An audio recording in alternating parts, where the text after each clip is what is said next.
படங்கள் திரையிடக்கூடாதுன்னு பிரச்சனையும் வந்தது. அண்ட் இன்னைக்கு வந்து நேற்று போலீஸ் தரப்பில் வந்து நோட்டீஸ் வேறு ஒட்டிட்டு போயிருக்காங்க. அண்ட் வந்து இங்கே பிரசாத் லேபுக்கு வந்து இந்த லைசன்சிங் கேன்சல் பண்ணுன்ற அளவுக்கு வந்து ஒரு ஒரு த்ரெட்னிங்கும் வந்து கிரியேட் ஆகிடலாம். அதை நம்ம எதிர்கொள்ள அளவுக்கு சக்தி நமக்கு இருக்குது. நமக்கு பிரச்சனை நம்மனா அவ்வளோ க்ரைம் எல்லாம் பண்ணல. அது சிவில் ஏதோ க்ரைம் பனிஷ்மெண்ட் எல்லாம் சொல்கிறாங்க. ஸோ அப்படி ஒரு பிரச்சனையெல்லாம் அதை எதிர்கொள்ளலாம். பரவாயில்ல, கொஞ்ச நாள் ஜெயிலில் போய் உட்காரலாம் வாங்க. நிறைய பேர் என்கிட்ட தான் வேலை செய்யணும், நான் உங்கள் சினிமா தான் பார்த்தேன், உங்ககிட்ட தான் வேலை செஞ்சு தான் என்னால் படம் எடுக்க முடியும்னு சொல்கிறாங்களே. நான் அவங்ககிட்ட சொல்லிக்கிறது ஒன்றே ஒன்று தான், அப்படிலாம் ஒரு விஷயமே கிடையாது. அசிஸ்டன்ட் டைரக்டராக இல்லாமே நிறைய பேர் படம் பண்ணி பெரிய லெவலில் சக்ஸஸ் ஆனவங்க இங்கே இருக்கிறாங்கல்ல. ஜெய் பீம். ரொம்ப மகிழ்ச்சியாக இருக்குது. வெற்றிகரமாக இந்த வானம் திருவிழாவில் தலித் ஸ்ரீமந்தில் இந்த பிகேரேசி ஃபிலிம் ஃபெஸ்டிவலை வெற்றிகரமாக நடத்தி முடித்த அனைத்து நீளம் பண்பாட்டு மைய தோழர்கள் மற்றும் இதுக்கு உதவியாக இருந்த எல்லாருக்கும் என்னுடைய நன்றியை நான் தெரிவிச்சுக்கிறேன். குறிப்பாக அருண் கார்த்தி அவர்களுக்கு என்னுடைய நன்றி. அருண் கார்த்தி கூட ஒத்துழைச்ச ஜிவி மற்றும் அனைத்து தோழர்களுக்கும் நன்றி. இந்த விபிஆர் வாசிக்கு நிறைய பேர் இதில் பயங்கரமாக ஒர்க் பண்ணியிருக்காங்க. எல்லாருக்குமே என்னுடைய தமிழ் பிரபா முக்கியமாக காசே ரொம்ப நன்றி, எல்லாருக்கும் நன்றி. இன்றைக்கி ஆக்சுவலி இது வந்து உங்களுக்கு ஒரு உதவிகரமாக இருக்கும் அப்படின்னு நான் நம்புகிறேன். இந்த ஃபெஸ்டிவல் வந்து என்ன நோக்கத்துக்காக ஆரம்பிக்கப்பட்டதோ அந்த நோக்கத்தை வந்து கரெக்டாக கொண்டு போயிட்டு ரீச் ஆகிட்டு இருக்கு அப்படின்னு நான் வந்து நம்புகிறேன். ஏன்னா வந்து மரியாதைக்குரிய இயக்குனர் வந்து வசந்தபாலன் அவர்கள் அவருடைய பேச்சு வந்து உண்மையிலேயே எனக்கு வந்து ரொம்ப இன்றைக்கி வந்து எனக்கு ரொம்ப சந்தோஷமான ஒரு நாளாக இருந்தது. ஸோ சினிமாவில் வெற்றி தோல்களுக்கு அப்பாற்பட்டு நம்ம வந்து எதுக்காக இருக்கிறோம், என்ன பண்ணுறோம், அதோடய வேல்யூஸ் வந்து மக்கள்கிட்ட போய் சேருது அப்படின்றது ஒன்று. அந்த வந்து கிரியேட்டர்ஸ் கிட்ட அது போய் சேருது. கிரியேட்டர்ஸ் அதை பற்றி யோசிக்க ஆரம்பிக்கிறாங்க. அது வேல்யூஸை வந்து அதோட டிமாண்டை வந்து புரிஞ்சுக்கிறாங்க அப்படின்றது தான் ரொம்ப முக்கியமானதாக நான் வந்து பார்க்குறேன். ஏன் வந்து இப்போது நிறைய பேர் என்கிட்ட வந்து கேள்வி கேட்பாங்க. இப்போ வானம் இது இசை நிகழ்ச்சி நம்ம பண்ணுறோம்ல, மார்கழியில் மக்கள் இசை, கிட்டத்தட்ட அது வந்து ஒரு கோடி அந்த மாதிரி செலவாகிற ஒரு ஈவெண்ட் தான். பட் அதை வச்சு நம்ம வந்து ஏன் மற்ற நிகழ்வுகளுக்கு வந்து செலவு பண்ணலாம்ல, ஏன் அவ்வளோ காசை வந்து ஒரு ஈவெண்ட்டில் எடுத்து போய் போடணும்? இப்போ இந்த தலித் மந்த்துக்கு வந்து பெரிய ஒரு பொருட்செலவு தான் நம்ம பண்ணுறோன்னு வச்சுங்களேன். சரி, இது ஏன் நீங்கள் வந்து இதை பண்ணணும்? சரி, வேறு ஏதாவது ஒன்று பண்ணலாமே, லைக் வந்து ஒரு இன்ஸ்டியூஷன் மாதிரி, இல்லை வந்து ஹெல்ப் பண்ணலாம் அப்படிலாம் நிறைய சொல்லுவாங்க. ஆனால் அதையும் பண்ணிட்டு தான் இருக்கோம். அது பண்ணாமல் இல்லை, நமக்கு என்னெல்லாம் முடியுமோ அதெல்லாம் பண்ணிட்டுருக்கோம். ஆனால் ஏன் கல்ச்சுரலாக கலை இலக்கியங்கள் இடங்களில் நம்ம ஏன் வந்து இவ்வளோ ஸ்ட்ராங்காக வேலை செய்ய வேண்டி இருக்குது அப்படின்றது வந்து பல பேருக்கு வந்து புரியலண்ணா. பட் ஆனால் இன்றைக்கி வந்து புரிய ஆரம்பிச்சிருக்கோன்னு நான் நினைக்கிறேன். இது பயங்கர எஃபெக்டிவாக இன்றைக்கி வந்து பயங்கர ரூட்டடாக எஃபெக்டிவாக நிறைய சேஞ்சஸை வந்து க்ரியேட் பண்ணியிருக்கு, நிறைய சேஞ்சஸை க்ரியேட் பண்ணிகிட்டு இருக்குது. அப்போ ஒரு பெரிய டிஸ்கஷனை க்ரியேட்டர்ஸ் கிட்ட வந்து கொண்டு போய் விடுறப்போ, அவங்க கதை எழுதுகிறப்போ, யோசிக்கிறப்போ, இதை வைக்கணும் இதை வைக்க வேணாம் அப்படின்ற ஒரு சிந்தனையை உருவாக்கி இருக்குது அப்படின்றது தான் ரொம்ப முக்கியமான விஷயமா நான் வந்து பார்க்குறேன். பாபாசாஹேப் அம்பேத்கர் வந்து அதுதான் சொல்கிறாரு. ஹியூமன் அதாவது ஹியூமன் வந்து வாழறதுக்கான வாழ்க்கையில் மிக முக்கியமான விஷயமா வந்து கல்டிவேஷன் ஆஃப் மைண்டுன்னு சொல்கிறார் அவர்.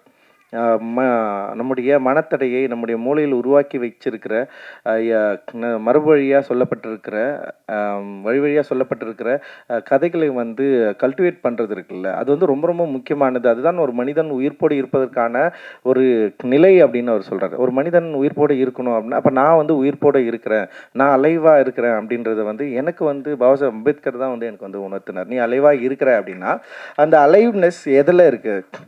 அப்போ வந்து எனக்கு வந்து ஒரு டியூட்டி கிரியேட் ஆகுது. அந்த டியூட்டியை நான் வந்து எனக்கு கிடைத்த வாய்ப்புகள் மூலமாக உருவாக்க வந்து நான் ட்ரை பண்ணுறேன். அதுக்கு எனக்கு நிறைய தோழர்கள் இருக்கிறாங்க. அந்த தோழர்கள் எல்லோரும் சேர்ந்து தான் இந்த விஷயங்களை வந்து நம்ம ட்ரை பண்ணுறோம். இப்போது எல்லாமே மாடல் தான். இன்றைக்கி வந்து எங்கள் ப்ரொடியூசர்ஸ் வந்து பேசினாங்களா, உண்மையிலேயே ரொம்ப நம்பிக்கைக்குரியதாக இருந்தது. இப்போது வசந்தபாலன் சார் சொல்கிறப்போ வந்து இப்பயும் நரேட்டிவ் தான், கதை தான் சொல்லணும் அப்படின்னா, நீலமோ இல்லை நீலம் பண்பாட்டு நீலம் ப்ரொடக்ஷன்ஸில் இது வரைக்கும் நாங்கள் நரேட்டிவ் கேட்டதே இல்லை சார். கதை கேட்டதே கிடையாது. வெறும் சினாப்சிஸ் அந்த வந்து ஸ்கிரிப்ட் புக்கு தான் வந்து நாங்கள் வந்து படிக்கிறோம். வெறும் சினாப்சிஸை படிச்சுட்டு ஸ்கிரிப்ட் புக்கை படிச்சுட்டு யாராவது கதை சொன்னால் கூட வந்து நான் கதை கேட்க மாட்டேன்னு தான் சொல்லுவேன். ஸ்கிரிப்ட் படிக்கிறது மூலமாக என்னால் ஓரளவுக்கு வந்து ஸ்கிரிப்டை புரிஞ்சிக்க முடியும் அப்படின்னு சொல்லிட்டு நம்ம வந்து நம்புகிறோம். ஸோ அப்படி தான் வந்து தொடர்ந்து வந்து படம் பண்ணிட்டுருக்கோம். அண்ட் வந்து அந்த $1,000,000 அந்த ப்ரொடக்ஷன் கம்பெனியாக இருக்கட்டும், இல்லை அருண் கே விஸ்வா அவர்களுடைய சாந்தி டாக்கீஸாக இருக்கட்டும், அண்ட் அவருடைய ரீசெண்ட் அந்த டீசர் வந்து பயங்கர இன்ட்ரெஸ்டிங்காக இருந்தது. பயங்கர இம்ப்ரெசிவாக சித்தார்த்தோடைய நடிப்பில் வந்த அந்த இது வந்து ரொம்ப இம்ப்ரெசிவாக இருந்தது. அதே மாதிரி $1,000,000 அவங்க எடுக்கிறது எல்லாமே வந்து குவாலிட்டியாக இருக்குது. அண்ட் வந்து ஒரு புது கதையாக்கங்களை வந்து சொல்லக்கூடிய ஒரு இடத்த நோக்கி நகர்கிற ஒரு தயாரிப்பாளர்களாக அவங்க இருக்கிறது வந்து ரொம்ப ரொம்ப இந்த சமயத்தில் வந்து முக்கியமானதாக இருக்குதுன்னு நான் நினைக்கிறேன். அது மாதிரி நிறைய பேர் இன்னைக்கு வந்து நிறைய யங் ப்ரொடியூசர்ஸ் வந்திருக்காங்க. அண்ட் ஏற்கனவே இருந்த தயாரிப்பு மாடலை கொஞ்சம் மாற்றக்கூடிய இடத்துல வந்து இன்னைக்கு வந்து தமிழ் சினிமா மாறி இருக்கு. அஃப்கோர்ஸ் படம் ரிலீஸ் பண்ணுறதுலையும் படம் விற்கிறதுலையும் நிறைய பிரச்சனைகள் இருக்குது. இன்னைக்கு படம் விற்கிறது அவ்வளோ சாதாரணமான விஷயம் கிடையாது. ஏன்னா கார்ப்பரேட்டை வந்து இன்னைக்கு வந்து அவங்க முடிவு பண்ணுறாங்க எந்த படம் வாங்கணும் எந்த படம் வாங்கக்கூடாது. அது எல்லாமே அவங்க கையில் இன்னைக்கு வந்து மாறிடுச்சு. அவங்களுக்கு தேவையான படங்கள் வந்து பெரிய படங்கள் தான். சின்ன படங்கள் அவங்களுக்கு வந்து தேவையே கிடையாது பெரிய பெரிய நிறுவனங்களுக்கு. பட் ஆனால் அவங்களுக்கு சின்ன படங்கள் எப்போ அவங்களுக்கு தேவைப்படுதுன்னா, ஒருவேளை அந்த படம் வந்து தியேட்டரில் ரிலீஸ் ஆகி ஓரளவுக்கு சக்ஸஸ் ஆச்சுன்னா, சக்ஸஸ் கூட என்னவா அவங்க பார்க்குறாங்கன்னா, ஒன்று வந்து தியேட்டரில் ரிலீஸ் ஆகிறது எப்படி அவங்க ரிலீஸ் பண்ணுறாங்க, என்ன மாதிரி வந்து பட்ஜெட்டில் இதை பண்ணியிருக்காங்க, அப்புறம் தியேட்டரில் ரிலீஸ் ஆனதுக்கப்புறம் அதுக்கு என்ன மாதிரி நாய்ஸ் கிரியேட் ஆகிருக்கு, அந்த நாய்ஸ் வந்து ஓடிடியில் வந்து ஸ்டேட்டு எடுத்துக்கிறாங்களா இல்லை வந்து பேப்பர் வியூ எடுத்துக்கிறாங்களா, மாதிரி நிறைய பிரச்சனைகள் இன்றைக்கி வந்து போயிட்டுருக்கு. ஒரு படத்தை எடுத்து தயாரித்து ரிலீஸ் பண்ணுறது வந்து பெரிய பெரிய கஷ்டம். அதை விற்கிறது, விற்பனையை வந்து நம்ம திருப்பி எடுக்கிறது அப்படின்றதும் ஒரு பெரிய சிக்கலான விஷயம். இந்த சமயத்துலேயும் சில படங்கள் வந்து மக்கள்கிட்ட பெரும் ஆதரவு பெற்று பல கோடிகளை சம்பாதிக்கிற படங்களாகவும் இருக்குது. அதுக்கு உதாரணம் $1,000,000 பேபி, $1,000,000 ப்ரொடக்ஷன் வந்து நம்ம வந்து சொல்லலாம். பல கோடி இல்லை, அவங்க இப்போ தான் வளர்ந்து வராங்க. அந்த பல கோடி பெறுவதற்கான வாய்ப்பை அவங்களுடைய ப்ரொடக்ஷன் நிறுவனம் பெறும் அப்படின்னு நான் நம்புகிறேன். ஏன்னா அவங்களுடைய அப்புறம் வந்து இன்னும் இப்போ ரப்பர் பந்துன்னு ஒரு படம் ரிலீஸ் ஆச்சு. அதுவுமே வந்து ரொம்ப முக்கியமான ஒரு பாலிடிக்ஸை பேசினாலுமே ஜனரஞ்சகமாக மக்கள்கிட்ட பெரிய ரீச் ஆகி பெரிய அளவில் வந்து வசூலாச்சு. அந்த வாழையை நம்ம வந்து சொல்லலாம். வாழையுமே வந்து ஒரு பெருவாரியான மக்கள்கிட்ட போயிட்டு சேர்ந்து பெரிய அளவில் வந்து ரீச் ஆன, அதுவும் வணிக ரீதியாக பெரிய வெற்றி பெற்ற ஒரு படமாக வந்து பார்க்கலாம். ஸோ இன்றைக்கி வந்து படம் எடுக்கிறது, படம் தயாரிக்கிறது அப்படின்னு சிக்கலாக இருந்தாலுமே ஒரு ஒரு யூனிக்கான ஐடியாஸு, ரொம்ப ஒரு ஒரிஜினலான வாய்ஸ்க்கு வந்து ஒரு பெரிய வேல்யூஸ் க்ரியேட் ஆகிருக்கு. அதுதான் நம்ம வந்து புரிஞ்சுக்கணும். இங்கே இருக்கிற எல்லா film makers and creators and actors எல்லாருக்குமே வந்து சொல்லிக்க விரும்புகிறது என்னென்னா, இன்றைக்கி நமக்கான ஸ்பேஸ், அதாவது நமக்கான வாய்ப்புகள் வந்து திறந்து தான் இருக்குது அப்படின்னு நான் நினைக்கிறேன். அப்போது நம்ம பெரிய பயப்பட வேண்டிய அவசியமே இல்லை. இப்போ நான் படம் பண்ண ஆரம்பிக்கிறப்போ நானுமே நிறைய இடத்துல கதை சொல்லியிருக்கேன். கதை கேட்டு நிறைய பேர் சிரிச்சிருக்காங்க. ஆனால் அவங்களால படம் பண்ண முடியாமல் போயிருக்கு. படம் பண்ணுறப்போ நிறைய சிக்கல்கள் இருந்திருக்கு. ஆனால் வந்து நான் யோசிச்சு பார்க்குறேன், என்னோட ஜேர்னியை நான் யோசிச்சு பார்க்குறேன். ஒவ்வொரு முறையும் திரைப்படம் ரிலீஸ் ஆகிறப்ப எனக்கு நிறைய ப்ரெஷர் இருந்திருக்கு. ஒவ்வொரு முறையும் வந்து திரைப்படம் முடிஞ்சதுக்கப்புறம் வந்து நண்பர்களாக இருக்கலாம், இல்லை வெல்விஷர்ஸ் வந்து என்கிட்ட சொல்கிறப்ப நீங்கள் ஏன் இதை பற்றி பேசணும்னு அவசியம் கிடையாது, ஒரு படம் எடுத்துட்டீங்க அதோட விட்டுருங்க, எதுக்கு நீங்கள் தொடர்ந்து இதை பற்றி பேசிகிட்டே இருக்கணும், இதை பற்றி பேசிகிட்டு இருக்க வேண்டிய அவசியம் இல்லைல்ல உங்களுக்கு. ஏன்னா வந்து உங்களுக்கு நல்ல ஸ்பேஸ் கிடச்சிருக்கு, நீங்கள் நல்ல கமர்ஷியல்ஸ் படம் எடுத்துகிட்டு போகலாம், அதுக்கு நல்ல சம்பளமும் கிடைக்குது. நிறைய ஆக்டர்ஸ் வந்து என் கூட நடிக்கிறது, என்னுடைய திரைப்படத்தில் நடிக்கிறதுக்கு பெரிய ஆர்வமாகவும் இருக்கிறாங்க. ஸோ இந்த மாதிரி நிறைய விஷயங்கள் இருந்தாலும் அப்போ என்னை எது தடுக்குதுன்றதை வந்து நீங்கள் வந்து புரிஞ்சுக்கணும். நான் ஏன் இந்த சினிமா மட்டும்தான் எடுக்கணும்னு நான் நினைக்கிறேன், ஏன் இந்த சினிமா எடுக்கிறதுனால எனக்கு வந்து பெரிய அளவில் வந்து பணம் வந்து திருப்பி கிடைக்குதா, இல்லை இந்த மாதிரியான தயாரிப்பு நிறுவனங்கள், இப்போ என்னுடைய தயாரிப்பில் வந்த படங்கள் எல்லாமே வந்து படம் நல்ல படம் தான், ஆனால் வந்து போட்ட காசை நான் திருப்பி எடுத்தேன்னா ஒரு சிக்கல் இருக்குது. ஆனால் நான் டிரெக்ட் பண்ணுறது மூலமாக எனக்கு அதில் வர வருமானத்தை நான் என்ன பண்ணேன்னா இதில் வந்து ஓரளவுக்கு வந்து ரெக்கவர் பண்ணிக்கிறேன். அப்போ வந்து நஷ்டன்றது வந்து ஒரு பெருசாக இல்லாமல் ஓரளவுக்கு குறைந்தபட்சம் வந்து ஒரு படம் எடுத்த திருப்தி அப்படின்றது வந்து எனக்கு ஒரு பெரிய போதுமானதாக இருக்குது. ஓகே, ஒரு நல்ல படம் எடுத்தோம் அப்படின்றது தான் வந்து அதோட வேல்யூஸை திருப்பி திருப்பி க்ரியேட் பண்ணிட்டே இருக்கு. ஆனால் நம்ம ஏன் தொடர்ந்து இயங்கணும்? அப்போ வந்து இந்த ஸ்பேஸ் உண்மையிலே தொடர்ந்து இயங்கிறதுக்கான ஒரு வாய்ப்பை நமக்கு உருவாக்கி கொடுத்துருக்கானா நிச்சயமாக இருக்குது. நம்ம இன்னும் அதற்கான ரொம்ப தைரியமாக நம்ம மாறல அப்படின்றது தான் இதில் இன்னொரு முக்கியமான விஷயமா நான் வந்து பார்க்குறேன். ஒரு 10 பேர் வந்து படம் எடுக்க வேணாம், படம் பிடிக்கல, இல்லை படம் வந்து இந்த மாதிரி படம் எடுக்க வேணாம் அப்படின்னு யோசிக்கிற ப்ரொடியூசர்ஸே நம்ம மீட் பண்ணிட்டுருக்கோம்னு நினைக்கிறேன். ஆனால் 11 இந்த கதை வேணும்னு காத்துட்டு இருக்கிற ப்ரொடியூசர்ஸ் நிறைய பேர் இருக்கிறாங்க. அந்த 11வது ஆளை தேடுறதுல தான் நம்முடைய தேடுதலும் இருக்குது. அதை நோக்கி நகரதுல தான் நமக்கு வந்து ரொம்ப முக்கியமான விஷயம் இருக்குது அப்படின்னு நான் நினைக்கிறேன். ஆனால் அந்த 11வது ஆள் தேடுறதுக்கு முன்னாடி நம்ம வந்து சோர்ந்துடுறோம். ஏன்னா இங்கே ரொம்ப ப்ரெஜரைஸாக இந்த படம் தான் ஓடும், இந்த படம்லாம் ஓடாது, இந்த கருத்தெல்லாம் பேசக்கூடாது அப்படின்ற இடத்துல இருந்து தான் நம்ம வந்திருக்கிறோம். அப்படின்ற இடத்துல இருந்து தான் நீலம் ப்ரொடக்ஷன் வந்து இன்றைக்கி வந்து செயல்பட்டுருக்கு. அதிலிருந்து தான் நிறைய டைரக்டர்ஸ் இன்றைக்கி வந்து வந்திருக்காங்க. ஸோ எந்த கருத்துனாலும் பேசலாம் அப்படின்ற வாய்ப்பை ஏற்கனவே இந்த தமிழ் சமூகம் உருவாக்கி வச்சுருக்கு. இப்போ தலித் இஷ்யூ பேசுறதுனால இது ஒரு சாதி திரைப்படம்னு சொல்லிட்டு முத்திரை குத்தி சாதி திரைப்படங்கள் வருவதற்கான காரணம் ரஞ்சித்து தான் அப்படின்னு சொல்கிறதுக்கு முன்னாடியே பல வருஷங்காலமாக வந்து இங்கே வந்து சாதியை பற்றி வெளிப்படையாக பேசின படங்கள் இருக்குது. ஆனால் அது எல்லாமே என்னென்னா ஏற்றுக்கொள்ளப்பட்ட ஒரு சாதியாக இருக்கிறதுனால இவங்களுக்கு யாருக்குமே பிரச்சனையாக இல்லை. இங்கே திடீர்னு வந்து தலித் லைஃப்பை பற்றி பேசுகிறது தான் வந்து இவங்களுக்கு வந்து ஒரு சாதி படமாக மாறிருக்கும். இவங்க வந்து காஸ்ட்டை பற்றி பேசுகிறான், நம்மளாம் ஒன்றா இருக்கிறோம், நம்மளாம் ஒன்றா பேசிட்டு இருக்கிறோம், ஒன்றா படுத்து தூங்குறோம், ஒன்றா வந்து சாமி கும்பிட்றோம், நமக்குள்ளே எந்த பிரச்சனையுமே இல்லை, இவன் தான் வந்து பேசி பேசி இந்த பிரச்சனை பண்ணுறான் அப்படின்னு ஒரு இடம் ஃபஸ்ட்டு திட்ட ஆரம்பித்தாங்க.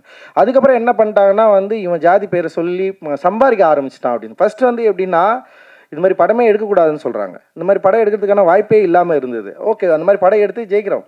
ஜெயித்த உடனே என்னன்னா இது வந்து ஒரு நல்லா இருக்கிற தமிழ் சூழலில் கெடுக்கிறதுக்காக வந்திருக்கிறாங்க, இது வந்து ஒரு படம் தான், இதுக்கப்புறம் வந்து ஒன்றா ஒர்க் ஆகாது, இவெல்லாம் ஒன்றுமே கிடையாது அப்படின்னு சொல்லிட்டு இன்னொரு அப்படி பேச ஆரம்பித்தோடனே அதுக்கப்புறம் வந்து என்னென்னா இன்னும் சில படங்கள் பண்ண ஆரம்பித்தோடனே வந்து என்னென்னா பார்த்தியா ஜாகுவார் காரில் வரான், ஏன் அந்த காசு வச்சு வந்து தலித் மக்களுக்கு ஹெல்ப் பண்ணலாம்ல அப்படின்னு சொல்லிட்டு பேசுறது இருக்குல்ல. இப்போ உனக்கு என்ன தான் பிரச்சனை, நான் படம் பண்ணுறது பிரச்சனையா இல்லை வந்து படம் பண்ணுறதால எனக்கு கிடைக்கிற சம்பளத்தில் நான் சொந்த காசில் வந்து நான் கார் வாங்குறது பிரச்சனை, இது மாதிரி நிறைய இருக்குல்ல. ஆனால் இது எல்லாமே அவங்களுக்கு பிரச்சனையே கிடையாது. நான் படமே எடுக்கக்கூடாதுன்றா பிரச்சனை, அது வாய்ப்பே இல்லைல்ல. அதுக்கு அது எப்படி அது வாய்ப்பே இல்லை. இன்னைக்கு வந்து வினைக்கு எதிர்வினை உண்டு, நீ வினை செஞ்சுட்டு எதிர்வினையை அனுபவிச்சுக்கோ. அதை விட்டு எனக்கு வலிக்குது லைட்டாக குத்துன்னா எப்படி, அதோட ரொம்ப நாளாக வலிச்சுட்டு இருந்தது. அந்த வலியை பற்றி பேசுகிறதே உனக்கு வந்து இவ்வளோ பிரச்சனைனா அப்போ திருப்பி வச்சா தாங்க மாட்டேன். ஸோ இதுதான் வந்து நம்ம வந்து பேசுகிற அரசியலை பக்குவப்பட்டுருக்குறோம் நம்ம, புரியுதா? இப்போ நீ கோவப்படுற மாதிரி நான் கோவப்பட முடியாது. நீ என் பேரை ஸ்ட்ரெயிட்டாக வச்சு கிரிட்டிசைஸ் பண்ணுற மாதிரி நான் சொல்ல விரும்பவே இல்லை. நான் என்ன சொல்கிறேன்னா, நீ கிரிட்டிசிசம் பண்ணுறது என் தெருவில் என் ஊரில் நான் படிக்கிறப்பவே பார்த்துட்டேன்னு சொல்கிறேன். நான் எனக்கு புதுசு இல்லையே இது, புரியுதா உங்களுக்கு? நான் தெருவில் நடந்து வரப்பவே நான் பார்த்துட்டேன். அது செட்டர் கல்லில் போயிட்டு நான் வந்து ஒரு பால் வாங்குறப்ப என் கையை தொடாதன்னு இருப்பார், அங்கேயே நான் பார்த்துட்டேன். நான் ஊரில் சின்ன வயசுலேயே அதெல்லாம் பார்த்தாச்சு. நீங்கள் வராத, இங்கே நிற்காத, நான் கிரிக்கெட் ஆடுறப்போ நடந்த எல்லாமே இருக்குது. அப்போ அந்த சின்ன வயசுலேயே பார்த்துட்டு வந்துட்டு இங்கே வந்து நீ படம் எடுக்காத, பார்க்காத, நீ அதுக்கு பண்ணுறது, அதெல்லாம் வாய்ப்பே கிடையாது. அதெல்லாம் தாண்டி தான் இங்கே வந்துருக்கோம். ஸோ பாசிட்டிவாக பார்க்க நினைக்கணும். நான் என்ன சொல்கிறேன், திருப்பி திருப்பி நம்மளை போட்டு வந்து ஒரு நெகட்டிவ் ஸ்பேஸில் தள்ளிக்க வேண்டிய அவசியமே கிடையாது. எனக்கு ரொம்ப டெமோக்ராட்டிக் ஆன வேர்ல்டுன்னு நம்ம சொல்லிக்கிட்டாலுமே நிறைய பிரச்சனைகள் இருக்குது. ஆனால் நம்ம என்ன நினைக்கணும்னா, முதல்ல நம்ம டெமோக்ராட்டிக்கான ஆள் நம்ம நினைக்கணும். இந்த சமூகம் டெமோக்ராட்டிக்காக இருக்குதுன்னு நம்ம நம்ப ஆரம்பிக்கலாம். ஃபஸ்ட்டு நம்ம அதில் இருக்கிற பிரச்சனையை அதுக்கப்புறம் பார்த்துக்கலாம். ஓகேவா? அப்போது நம்ம என்ன பண்ணுறோம் அப்படின்னா, ஸோ இந்த ஸ்பேஸுக்குள்ளே நகர்ந்து நம்ம சினிமாவை நம்மளால் எடுக்க முடியும்னு நம்பணும். எனக்கு முன்னாடி யார் இருந்தாங்கன்றது எனக்கு பிரச்சனையே கிடையாது. எனக்கு முன்னாடி யார் இருந்தாங்கன்னா பாபா சாஹேப் அம்பேத்கர் மட்டும்தான் இருந்தார். நான் அவர் மட்டும்தான் பார்த்தேன். எனக்கு எது உத்வேகமாக இருந்தது? ஒன்றே ஒன்று தான் உத்வேகமாக இருந்தது. அப்புறம் அதாவது சுதந்திர இந்தியாவில் வந்து இந்தியாவே வந்து ஒட்டுமொத்த இந்தியாவே மகாத்மா என்று சொல்லி கொண்டிருக்க காந்தியை நீ Mahatma, you never call Mahatma, I never call you மகாத்மான்னு சொன்ன ஒரே ஆள் ஏன்னா பாபா சாஹேப் அம்பேத்கர். ஸோ ஒட்டுமொத்த இந்தியாவே தலைமை தாங்குகிற ஒரு மகாத்மாவை எதிர்த்த அம்பேத்கருடைய மனநிலையை பற்றி நீங்கள் வந்து யோசிக்கணும். பாபா சாஹேப் அம்பேத்கரோட மனநிலை, அவருக்கு எத்தனை சப்போர்ட் இருந்திருக்கும்? அவர் ஏன் யாருக்குமே பயப்படல? எப்படி பயப்படாமல் அவர் வந்து சுதந்திர இந்தியாவில் லா மினிஸ்டர் ஆனார்? அவ்வளவு முரண்பாடுகள் உள்ள காந்திக்கும் காந்தி அவர்களுக்கும் பாபா சாஹேப் அம்பேத்கருக்கும் வந்து பெரிய மோதல் இருக்குது, பெரிய முரண் இருக்குது, உரையாடல்கள் பயங்கரமாக இருக்குது, தீயாக இருக்கும். அப்படி இருந்தவங்க வந்து ஃபஸ்ட்டு வந்து சுதந்திர இந்தியாவில் ஆட்சி அமைக்கிறப்ப வந்து பாபா சாஹேப் அம்பேத்கர் கூப்பிட்டு நீங்கள் லா மினிஸ்டராக இருக்கணும்னு சொல்லிட்டு இன்வைட் பண்ணுறாங்க. ஸோ அது எவ்வளோ பெரிய ஒரு வாய்ப்பு இல்லை அது. அதை வந்து அவர் என்ன பண்ணார், திரு காந்தி அவர்கள் மீதும் காங்கிரஸ் மீதும் அவர்களுக்கு விமர்சனத்துக்காக அதை ஏற்காமல் விடல. அவர் ஓகே நான் பண்ணுறேன்னு சொல்லிட்டு உள்ளே போய் பண்ணுறாரு. ஆனால் அதுக்கப்புறம் நிறைய பிரச்சனையை வந்து அவரும் ஃபேஸ் பண்ணுறாரு. அப்புறம் லா மினிஸ்ட்ரியை வந்து அவர் ரிசைன் பண்ணுறாரு. அது அடுத்த கதை. பட் ஆனால் எந்த வாய்ப்புகளும் இல்லாத காலத்தில், சாதி வந்து மிக கொடூரமாக பயங்கர கூர்த்திட்டு இருந்த காலத்திலேயே ஒரு மாடலை, ஒரு வழிப்பாதையை உருவாக்க பாபா அம்பேத்கரால் முடிந்திருக்கிறது என்றால், எனக்கு கல்வி கிடைக்குது. எனக்கு வந்து இருக்கிற சில பிரச்சனைகளை என்னால ஹேண்டில் பண்ண முடியுது. ஓகே, இப்படி இருக்கிற இடத்துல நான் வந்து ஒரு சென்னை மாநகர நகரத்துல வந்து ஒரு காலேஜ்ல என்னால படிக்க முடியுது. இந்த இடத்துல என்னோட குரல்களை நான் பேச முடியுது. அப்படி இருக்கிறப்போ, இப்படி ஒரு சினிமா ஃபீல்ட்ல வந்து என்னால ஏன் பேச முடியாதுன்ற ஒரு கேள்வி தான் என்னை சினிமா இயக்குனரா மாத்துச்சு. இதுதான் ரொம்ப சிம்பிள். ரொம்ப பாசிட்டிவா என்னுடைய பிரச்சனையை நான் அணுக ஆரம்பிச்சேன். நான் அசிஸ்டன்ட் டைரக்டராக இருக்கிறப்ப வந்து இந்த பிரச்சனை எல்லாருக்கிட்டையும் நான் பேசுவேன்னா நான் பேச மாட்டேன். ரொம்ப மினிமலாக சில பேர்கிட்ட மட்டும் தான் பேசுவேன். எங்கள் டைரக்டருக்கே நான் என்ன பண்ண போகிறேன், நான் யாருன்னு எதுவுமே தெரியாது. ஒரு ஸ்பை மாதிரி தான் இருந்து வாழ்ந்துட்டு வந்திருக்குன்னு எனக்கு. அவர் ரொம்ப ஆச்சரியமாக கேட்பாரு, என்னடா நீ என்கிட்டடா வேலை செஞ்ச அப்படின்னு தான் கேட்பாரு தொடர்ந்து கேட்குறப்போ. பட் எனக்கு என்ன ஏன் சொல்கிறேன்னா, ஒரு டைரக்டர் வந்து இப்போ நிறைய பேர் என்கிட்ட தான் வேலை செய்யணும், நான் உங்கள் சினிமா தான் பார்த்தேன், உங்ககிட்ட தான் வேலை செஞ்சு தான் என்னால் படம் எடுக்க முடியும்னு சொல்கிறாங்களே, நான் அவங்ககிட்ட சொல்லிக்கிறது ஒன்றே ஒன்று தான். அப்படிலாம் ஒரு விஷயமே கிடையாது. அசிஸ்டன்ட் டைரக்டராக இல்லாமே நிறைய பேர் படம் பண்ணி பெரிய லெவலில் சக்ஸஸ் ஆனவங்க இங்கே இருக்கிறாங்கல்ல. எங்கள் டைரக்டரே அசிஸ்டன்ட் டைரக்டராக யார்கிட்டையுமே வேலை செஞ்சது இல்லையே. விபி சார் ஸ்ட்ரெயிட்டாக தானே வந்து டைரக்டராக வந்தார். ஸோ அதனால் அப்புறம் வந்து அந்த டைரக்டர் வந்து இந்த மாதிரியான கருத்து பேசுகிறாரு, ஓ அவர் இப்படி இருக்காரு, அப்படியெல்லாம் சினிமா கற்றுக்கிறதுக்கான வாய்ப்பு உங்களுக்கு கிடைக்குதுன்னா தயவு செஞ்சு கற்றுக்குங்க. ஆனால் நீங்கள் என்ன சினிமா எடுக்கணும்னு நீங்கள் டிசைட் பண்ணுங்கள்.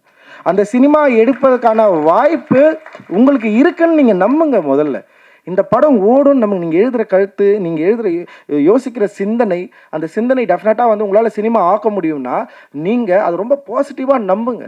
உங்களுக்கு கிடைக்கிற ஒரு 4 நல்ல நண்பர்களை தேர்ந்தெடுத்துக் கொள்ளுங்கள். அதுதான் ரொம்ப முக்கியம். எனக்கு வந்து ரொம்ப நல்ல நண்பர்களாக வந்து நிறைய பேர் கிடைச்சாங்க. அதில் ஜெயக்குமாரன், தினகர் வந்து நான் இன்னைக்கு வரைக்கும் வந்து நான் பார்க்குறேன். நான் அனிதா, என்னோட மனைவி அனிதா, அவங்ககிட்ட தான் நான் வந்து ஃபர்ஸ்ட்டு என்னோட ஸ்கிரிப்டை வந்து நான் சொல்கிறேன். அவங்க கேட்டு வந்து இது அந்த என்கரேஜ் பண்ணுறாங்க. ஓகே, இதில் இருக்கிற ப்ராப்ளம்ஸ் என்ன இருக்குது, ஸோ இதை வந்து இப்படி நம்ம வந்து பண்ணலாம், ஸோ இதை வந்து ஹேண்டில் பண்ண அட்டக்கத்தி மாதிரி ஒரு கதையை நான் ஏன் அந்த டைமில் எடுக்க முடியும்னு எனக்கு ஏன் நம்பிக்கை வந்தது. ஒரே நம்பிக்கை தான். என் லைஃபு பயங்கர கொண்டாட்டமாக இருந்தது. என் லைஃப்பை நான் கொண்டாடினேன், நான் சந்தோஷப்பட்டேன். கிட்டத்தட்ட வந்து என்னுடைய நான் 17வது வயசுலேருந்து ஒரு 24, 25 வயசு வரைக்கும் கொண்டாடி தீர்த்துட்டேன் என்னுடைய வாழ்க்கையை. நான் அப்படி எனக்கு இதற்கிடையில் சாதி பிரச்சனை இருக்குது, இதற்கிடையில் நான் நிறைய பிரச்சனைகளை வந்து அனுபவிச்சிருக்கேன், இதுக்கு எக்கச்சக்கமான பிரச்சனை இருக்குது. பட் ஆனால் அதை மீறி என்னுடைய வாழ்க்கையில் நான் அனுபவித்த கொண்டாட்டங்கள் தான் என்னுடைய ஃபஸ்ட்டு சினிமா வரணும்னு நான் முடிவு பண்ணுறேன்.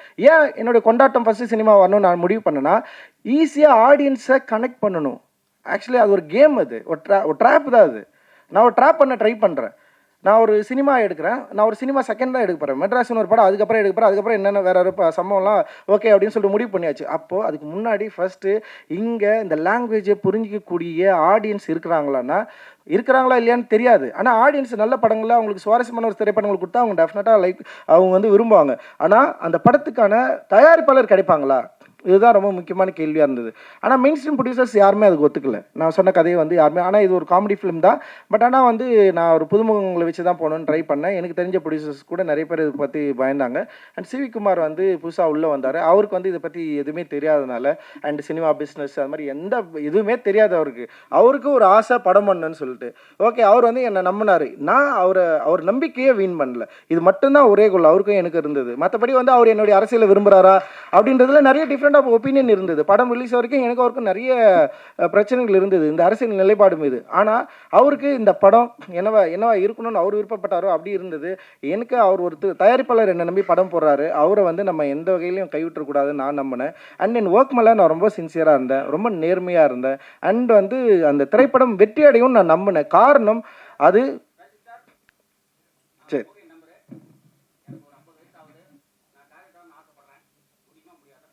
முடியும்ண்ணா, எல்லாராலையும் அடைய முடியும். நல்ல திரைக்கதை, நல்ல கதை இருந்தால் டெஃபினட்டாக ஆக முடியும்னா, அது வயசெல்லாம் பிரச்சனையும் இல்லை. நிறைய பேர் அது மீறியும் பண்ணிட்டுருக்காங்க. ஸோ இந்த நம்பிக்கைகளுக்குள்ளே நம்ம இறங்க வேண்டிய தேவை இருக்குது. அதனால் தயவு செஞ்சு இந்த கதையை யோசிக்கலாமா, இப்படி யோசிக்க வேணாமா, இப்படி பண்ணலாமா அப்படின்னு எதுவுமே யோசிக்காதீங்க. அண்ட் நமக்கு முன்னாடி நிறைய வெற்றி பெற்றவர்கள் இருக்கிறாங்க. அண்ட் வந்து இன்றைக்கி வந்து எல்லா படத்தையும் ஸ்டேஜ் பண்ண முடியும். கூழாங்கல் மாதிரியான இல்லை கொட்டுக்காளி மாதிரியான படங்கள் வந்து இன்றைக்கி ஸ்டேஜ் பண்ணி மக்கள்கிட்ட பெருவிதமான பாராட்டையும் அவங்களும் வரவேற்பையும் பெற முடியுது. அப்படின்றப்போ ஒரு ஆர்ட் ஹவுஸ் மூவி அப்படின்னு தனியாக ஜானர் பண்ண முடியாமல் அதுவுமே இன்றைக்கி வந்து ஒரு மெயின் ஸ்ட்ரீம் சினிமாக்குள்ளே வந்து மக்கள்கிட்ட போய் சென்றடைய சென்றடைய முடிகிற ஒரு இடத்துல தான் இருக்குது. அதனால் பெரிய நம்பிக்கையோட நீங்கள் செயல்பட வேண்டிய தேவை இருக்குது அப்படின்னு நான் இந்த நிகழ்வில் உங்கள்கிட்ட நான் வந்து கேட்டுக்கிறேன். அண்டு சோசியல் கான்ஷியஸ் டெஃபினட்டாக அந்த தேவை அண்ட் ரெஸ்பான்சிபிலிட்டி மிக மிக மிக அவசியம். நம்ம ஏன் சினிமா பண்ணுறோம், நம்ம ஏன் எதுக்காக பண்ணுறோம், என்ன பண்ண போகிறோம், இந்த சினிமா மூலமாக என்ன பண்ண போகிறோம். இப்போ ஸ்பைக்லியோட கோட்டை வந்து நம்ம இந்த புக்கோட பின்னாடி வந்து போட்டிருக்கோம். உண்மையிலே ஸ்பைக்லி அதை பற்றி பேசியிருக்காரா அப்படின்றது வந்து எனக்கு தெரியாது. ஸ்பைக்லி படங்கள் நான் நிறைய பார்த்துருக்கேன். ஆனால் என்னுடைய முடிவு அதுவாக தான் இருந்தது. ஆனால் நான் இப்போ பார்க்குறப்ப திடீர்னு ஸ்பைக்லி இந்த வார்த்தையை பேசியிருக்காரு அப்படின்னு சொல்லிட்டு எனக்கு சந்தோஷமாக இருக்குது. So I don't want to change. என்னால் இந்த உலகத்தை வந்து இங்கே இருக்கிற சாதி சமூகத்தை, இங்கே இருக்கிற இன்இக்வாலிட்டியை வந்து என்னால் ஒரேடியாக மாற்றிட முடியுமானா மாற்றிட முடியாது. ஒரு டிஸ்கஷனை என்னால் க்ரியேட் பண்ண முடியும்னு நான் நம்பினேன். அந்த டிஸ்கஷன் தொடர்ந்து நடந்துகிட்டே இருக்கேன். அந்த டிஸ்கஷன் மேலே பல விமர்சனங்கள் இருக்குது. அதாவது எதிர்மறை விமர்சனங்கள் இருக்குது, ரொம்ப பாராட்டத்தகுந்த விமர்சனங்களும் இருக்குது. ஸோ அதை பற்றி எனக்கு வந்து ரொம்ப சந்தோஷம்தான். What I done, what I'm been doing, I'm really happy and பயங்கர சந்தோஷமான ஒரு மனிதனாக இருக்கிறேன். நான் என்ன பண்ணியிருக்கேன் அப்படின்னு பார்க்குறப்போ வந்து உண்மையிலேயே ரொம்ப ரொம்ப ரொம்ப ஹாப்பியான ஒரு மனிதனாக இருக்கிறேன். ஸோ இதை நான் பெறுவதற்கு என்னுடைய நோக்கங்களும் என்னுடைய பிடிவாதமும் தான் காரணமாக இருக்குது. ஏன்னா நான் ரொம்ப பிடிவாதமாக இருந்தேன். அந்த நோக்கத்தை கைவிட்டுறக்கூடாதேன்னு நினச்சேன். நான் பேசுகிறது மூலமாக என்ன எவ்வளோ ஸ்டீரியோடைப் பண்ண முடியுமோ அவ்வளோ பண்ணாங்க. அதை பற்றிலாம் எனக்கு எந்த கவலையுமே கிடையாதுன்னு சொல்லிட்டு தொடர்ந்து இயங்கிட்டே இருக்கிறேன். அஃப்கோர்ஸ் நம்ம வந்து ஒரு கமர்ஷியல் இண்டஸ்ட்ரியில் இருக்கோம். நம்ம எல்லாமே பெரிய அளவில் பணம் போடுறாங்க. அந்த பணத்தை திருப்பி தர வேண்டிய நோக்கம் இருக்குது. அந்த பணத்தை வந்து கரெக்டாக அவங்க ப்ரொடியூசர்ஸ்க்கு வந்து பெற்றுத்தர வேண்டிய தேவையும் இருக்குது. அது கிரியேட்டராக நான் உணர்றேன். அண்ட் எனக்கு ஒரு ரெஸ்பான்சிபிலிட்டி இருக்குது. அதே நேரத்தில் என்னோட திரைப்படம் என்னவா இருக்கணுன்ற ரெஸ்பான்சிபிலிட்டியும் அதில் வந்து பெரிய கட்டுப்பாடும் எனக்கு இருக்குது, நோக்கமும் எனக்கு இருக்குது. அதை நீங்கள் உங்களுடைய முதல் திரைப்படங்கள்லேயே ஆரம்பிக்கணுங்க. இப்போ பரியரும் பெருமாள் ஏன் ஃபர்ஸ்ட் படத்துலேயே அவ்வளோ வேஸ்டான ஒரு பெரிய டிஸ்கஷனை அவ்வளோ ரீச்சை பெற்றதுன்னா, அப்படி ஒரு வாய்ப்பு பரியரும் பெருமாளுக்கு கிடைச்சிது. அது கிடைக்கக்கூடிய சூழல் அன்றைக்கி வந்து இருந்தது. அது உடனே அவ்வளவு காத்திரமான ஒரு சினிமாவை அப்படியே எடுத்து ரிலீஸ் பண்ணக்கூடிய ஒரு ஸ்பேஸ் வந்து அன்றைக்கி ஒரு வாய்ப்பு கிடைச்சதுனால அது ஈஸியாக வந்து சேர்ந்தது இல்லை. ஸோ அப்படி தான் இன்றைக்கி வந்து இருக்குதுன்னு நீங்கள் நம்புங்க. அண்ட் வந்து சில பிரச்சனைகள் இருக்கலாம், அந்த பிரச்சனைகள் எல்லாம் தூக்கி போடுங்க. அண்ட் உங்களாலையும் எல்லாராலையும் மிக அற்புதமான சினிமாவை தமிழ் உலகத்துக்கு மட்டும் இல்லாமல் ஒட்டுமொத்த உலகத்துக்கு நம்மளால் தர முடியும் அப்படின்ற ஒரு நம்பிக்கையை P K Rosy cinema festival, film festival வந்து உருவாக்கினால் அதுவே எங்களுக்கு வந்து மிகப்பெரிய மகிழ்ச்சி. அண்ட் அதை பாபா சாஹேப் அம்பேத்கருடைய பிறந்த மாதமான ஏப்ரல் மாதத்தில் தலித் வரலாற்று மாதமாக கொண்டாடுகிற நீலம் பண்பாட்டு மையம் மூலமாக இந்த மாதத்தில் நாங்கள் வந்து உங்களுக்கு வந்து இந்த ஃபெஸ்டிவலை நிகழ்த்தி காட்டி உங்களோடு இருக்கிறதுல பெரும் மகிழ்ச்சி. இதில் உடன் இருந்த அனைத்து தோழர்களுக்கும், நிறைய இயக்குநர்கள் இதில் வந்திருக்காங்க, நிறைய பேர் ரொம்ப இன்ஸ்பைரிங்காக பேசினாங்க, நிறைய டிஸ்கஷன் நடந்தது. அண்ட் வந்து அதே மாதிரி படங்கள் திரையிடக்கூடாதுன்னு பிரச்சனையும் வந்தது. அண்ட் இன்றைக்கி வந்து நேற்று போலீஸ் தரப்பில் வந்து நோட்டீஸ் வேறு ஓட்டிகிட்டு போயிருக்காங்க. அண்ட் வந்து இங்கே பிரசாத் லேபுக்கு வந்து இந்த லைசன்சிங் கேன்சல் பண்ணுன்ற அளவுக்கு வந்து ஒரு த்ரெட்னிங்கும் வந்து கிரியேட் ஆகிருக்கு. பட் அஃப்கோர்ஸ் அதை பற்றி பிரச்சனை இல்லை. இப்போ சந்தோஷம் நம்ம வந்து வெளியில் திரையிடலாம், நம்ம இங்கே திரையிட அனுமதி கிடைக்கலன்னா நம்ம டெஃபினட்டாக சந்தோஷம் வெளியில் திரையிடலாம். அதை நம்ம எதிர்கொள்ள அளவுக்கு சக்தி நமக்கு இருக்குது. நமக்கு பிரச்சனை நம்மனா அவ்வளோ க்ரைம் எல்லாம் பண்ணலாம், அது சிவில் ஏதோ க்ரைம் பனிஷ்மெண்ட் எல்லாம் சொல்கிறாங்க. ஸோ அப்படி ஒரு பிரச்சனையெல்லாம் அதை எதிர்கொள்ளலாம். பரவாயில்ல, கொஞ்ச நாள் ஜெயிலில் போய் உட்காரலாம் வாங்க. முடியல, எவ்வளோதான் வேலை செய்கிறது, ஒரு 10 நாள் ஜெயிலில் உட்காந்து கொஞ்சம் புக்குக்கு படிக்கலாம், கொஞ்சம் வேறு ஒரு என்வரன்மெண்ட்டு கொஞ்சம் இன்ட்ரெஸ்டிங்காக இருக்கும். ஸோ அதனால் வந்து கைதாவதற்கு தயாராக இருக்கிறோம். ஸோ சந்தோஷையும் நசீரையும் ஒரு நல்ல நாள் சொன்னீங்கன்னா நம்ம வந்து திரையிட்டு அந்த சம்பவத்துக்கும் தயாராகும். அண்ட் வந்து ஸோ இது ஒரு என்ன சொல்கிறது, இங்கே இருக்கிற மக்களுக்கான ஒரு சினிமா. அந்த மக்களுக்கான சினிமாவை எடுப்பதற்கு எங்களுக்கு எல்லா வித தார்மீக உரிமையும் உண்டு. அதை தடுக்கிறதுக்கு யாரால, சட்டத்தாலையும் சரி யாராலையும் வந்து அதுக்கு வந்து வாய்ப்பு இல்லை அப்படின்னு நான் சொல்கிறேன். உண்மையிலே இது வந்து பிகே ரோசி ஃபிலிம் ஃபெஸ்டிவல் அவர்கள் சார்பாக நாங்கள் ஒரு தீர்க்கமான முடிவோடையே இதை சொல்கிறோம். So will face it. Thank you. Thank you. நன்றி.